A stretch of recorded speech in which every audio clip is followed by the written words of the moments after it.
We did a series on Bethel a number of years ago now. And when I read The Physics of Heaven, and then you did, I mean, now this is a little different, but I think it falls along the same lines of what you're talking about. But in The Physics of Heaven, they almost talk about taking these New Age ideas and kind of stealing them and wrapping them up and making them Christianese. And have you noticed that as well? Not just Bethel, but in other ways. Even I've seen things that you're saying, Word of Faith, prosperity movement, where they're kind of just taking it and origami this thing all into a new facet and making it, hey, this is actually Christian. We just got to redeem this for the kingdom. 100%. Okay, Bethel. Bethel. They are quickly and rapidly growing. And this kind of proves my point of why Christians, especially charismatic Christians, are attracted to the power that this kind of stuff offers, especially ex-New Agers who are attracted to charismatic teachings. They especially, I plan on doing like research on this, but there's a whole correlation with this. And it's not necessarily new thought. It's more, or they come out of the New Age and they're more attracted to these new thought infused charismatic churches. It's so fascinating to me because they think, oh, there's a counterfeit and authentic. So there's one element of it. But the Bethel situation, The Physics of Heaven, if nobody's ever heard of this, it's basically a book that's an apologetic, a defense for why Christians need to go into the New Age and New Thought. They do not use this word in the book, but I'm reading this book. And I'm like, this is exactly what I used to believe. Not so much the tarot, not so much, this or that or whatever it is, but the way that they're talking about science, right? The way that they're talking about quantum mechanics and the vibrations and the frequencies. And the book is, in my opinion, way more New Thought than it is New Age. But doesn't matter. For whatever counterfeit there's an authentic. Psychic mediums, tarot cards, power objects, chakras, whatever it is, well, guess what? There's a spiritual authentic for that, okay? So it's an apologetic to go into these spaces and redeem them for the church. And I'm like, no, this is bad. This is not good. You're going to go into an occultic space, something God commanded you to stay away from, and say, oh, I want that. Yeah, we can redeem that. We can make that darkness into light. It's like, no, he told you to stay away from it because it's occultic, not because it works, but because it does. And you're going to want that power. This is Satan's pattern. Question God and give power. And oh my, in the Bethel spaces, in those Bethel mindsets, you need that power. And the reason why you need that power has everything to do with their eschatology, their end times belief. Because in order for Jesus to return, you need signs, wonders, and miracles on earth. This is why Bill Johnson's book, by the way, is named When Heaven Invades Earth. Because you have to have heaven on earth in order for Jesus to return. Well, how do you do that? Through signs, wonders, apostles, and prophets and miracles.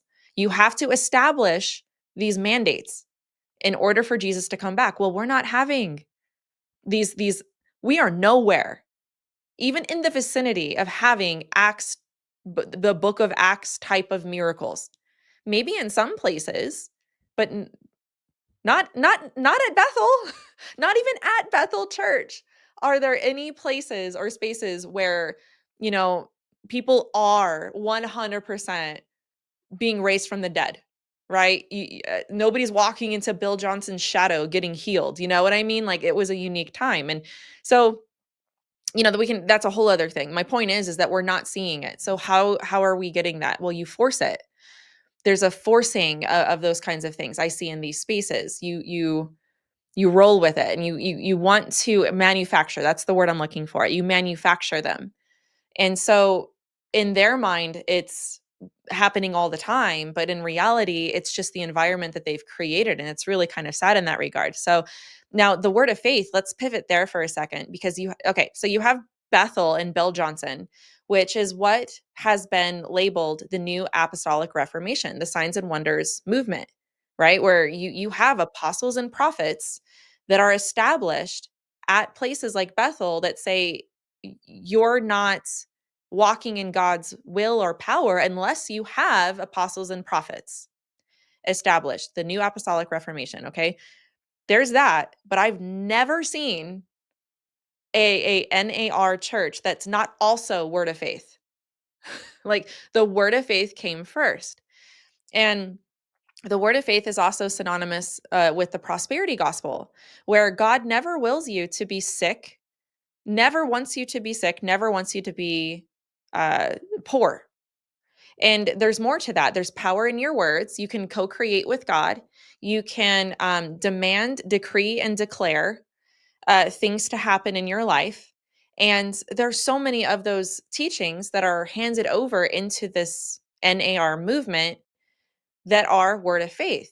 And then the Word of Faith movement is its own little smorgasbord baby, because if you were to take Pentecostalism, the 18th century, or 19th century Pentecostalism, the faith cure movement, and New Thought, okay, and you were to mix them together and make a baby, you would get the Word of Faith movement.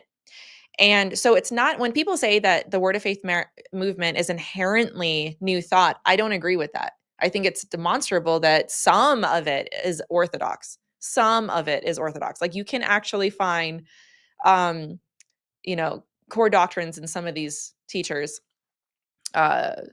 statements of faith, but that does not mean that other things that go along with that after that statement of faith, which sometimes means nothing, if I'm honest. You can read the statement of faith and then go to the church and you're like, what? This is not the statement of faith. I see something different, right?